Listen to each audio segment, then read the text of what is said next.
Preparation. I'm just going to read it to start, and then I figure we could kind of elaborate and ask some questions. But this preparation is made from fresh organic cow manure, from our neighbors at Noble Dairy. It's buried inside of a cow horn during the winter months. During those months, the manure ferments and transforms into a probiotic that forms the foundation for bringing our soils to life. This kind of skips ahead then to the finished product is then vigorously stirred with water, which is called dynamizing. And this compost tea is applied to our soil to build its microbiome, humus, and healthy root systems. Helps to make trace minerals in the soil available to the vines and increases earthworm activity. Biodynamic 500 or Preparation 500 brings life and energy to our soils. So you can kind of tell throughout this is about bringing a literal inoculation of microbes from the cows. We also added the finished barrel compost and our own BD compost here on site. That's a further inoculation, diversity of microorganisms that we brought into this.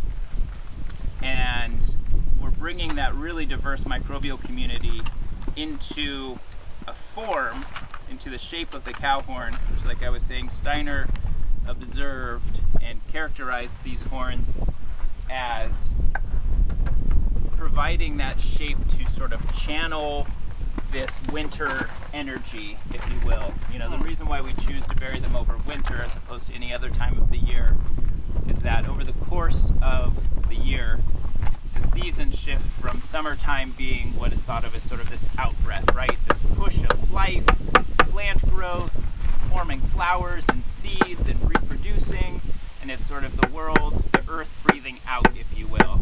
And around the fall equinox, coming up in the next few weeks, is when that really starts to shift into a winter rhythm, into an in-breath, where the seeds are dropping to the soil, the rain starts falling, there's more of this downward movement of energy of water and in-breath into the earth.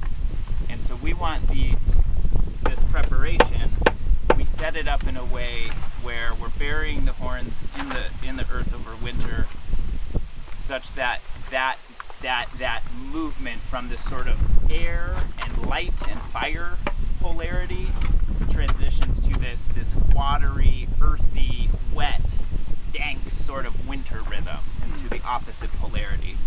And it's that energy, it's that rhythm that we want to imbue upon this essentially manure, right? Yeah, so there's a bunch more we can get into as we kind of talk. I think it's nice to explore some of these ideas as we work and try to, encourage that intention into our work here. But that's the kind of thought process that is behind this preparation, and what we're really trying to accentuate, with the shape of the horn, with the selection of the timing of the year, down to every intention that's built into the ingredients that we choose, from collaborating with our neighbors and their happy cows who are all organic certified at the dairy. We're using that happy cow manure, those microbes, our own compost here, our own biodynamic preparations that we've imbued that compost with, and putting that intention into these horns. That's what we're doing today. That's it. I'm just going for it. Ew! No gloves. No gloves? Why not? You're just doing it, huh? Yep. I mean, I would do that too, except I gotta go. I don't want to have to scrub my hands too much, but I kind of do want to know what it really feels like. Tastes a little. Yeah. It feels like grass.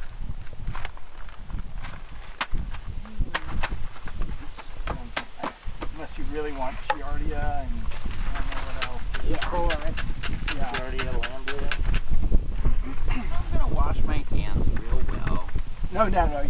And she can, in her manure, leave some catalyst, some signal, some microbial signal or otherwise, to the microbial community, to the soil, to then go out and make that mobilize that nutrient. Hopefully it's present in the soil, it's just locked up in the minerals to mobilize that nutrient to be taken up by plants so that when she leaves and she comes back 6 months later, a year later, comes back around to that same patch of grass, eats it, digests it, chews it, and detects it, that there can be an improvement of nutritive quality of that food that she's eating, stimulated by her own process of digestion, leaving the manure behind and then coming back around. So, I mean, that's one of the principles underlying rotational grazing and all that we're doing here, but it's also the reason why cows are perceived as these very special animals that have this ability to really regenerate soil, to bring life into it and to increase the nutritive quality of the soil, of the forage, of everything that we're growing, you know, ideally of the wine, of the you know, garden vegetables, of the chicken eggs. All of that is going to be stimulated by that process, by these rhythms, by that process that takes a year, 5 years to really start to build and build and build. Digestion.